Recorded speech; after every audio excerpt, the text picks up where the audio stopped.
Hello and welcome. Today, we're diving into the history of the Korean War, a conflict that shaped the modern world, but is often called the Forgotten War. Let's explore how it started, what happened, and why its legacy still matters today. Our story begins after World War II. With the end of Japanese rule over Korea, the peninsula was divided along the 38th parallel. The Soviet Union supported a communist government in the north, while the United States backed a pro-Western government in the south. Tensions were high, with both sides claiming to be the rightful rulers of all of Korea. This fragile situation was a powder keg waiting for a spark. That spark came on June 25, 1950. The North Korean People's Army stormed across the 38th parallel, launching a full-scale invasion of South Korea.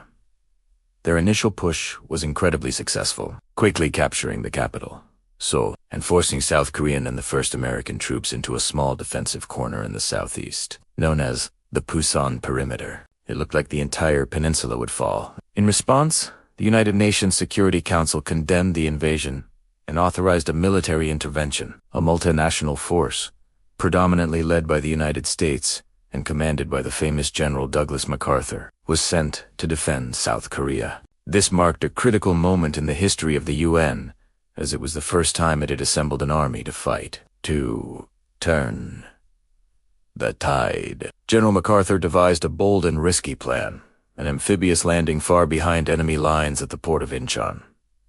The Incheon landing in September 1950 was a stunning success. It cut off North Korean supply lines and caught their army in a pincer movement. UN forces quickly recaptured Seoul and pushed the North Korean army all the way back, crossing the 38th parallel and advancing deep into North Korea.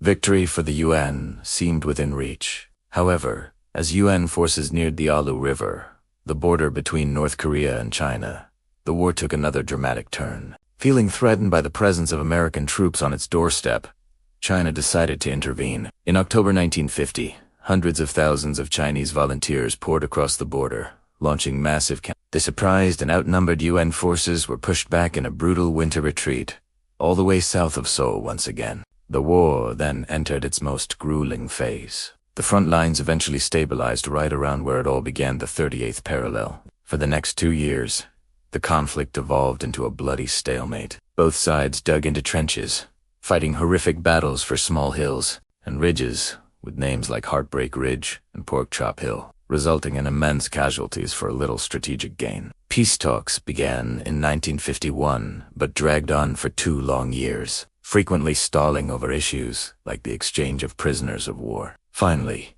on July 27, 1953, an armistice agreement was signed. It was a ceasefire, not a peace treaty. The fighting stopped, but the war never officially ended. The Korean War left behind a devastating legacy. Millions of soldiers and civilians lost their lives, and entire cities were reduced to rubble. The most visible outcome is the division of the Korean Peninsula, which remains to this day. A heavily fortified Demilitarized Zone, or DM, was established along the armistice line, separating North and South Korea. It is often called the most heavily guarded border in the world. The conflict was a major flashpoint of the Cold War, a proxy battle between the United States and its allies, and the Soviet Union and China. It solidified the division of Korea and set the stage for decades of tension and military posturing on the peninsula. Even now, more than 70 years later, the two Koreas are technically still at war, and the armistice is all that holds the peace. The Korean War is a crucial chapter of modern history, reminding us of the human cost of ideological conflict and the complex geopolitical forces that continue to shape our world. Thank you so much for watching. If you found this video informative, please give it a thumbs up. And don't forget to subscribe and hit the notification bell for more deep dives into history. Let me know in the comments what topic you'd like to see next. See you in the next video.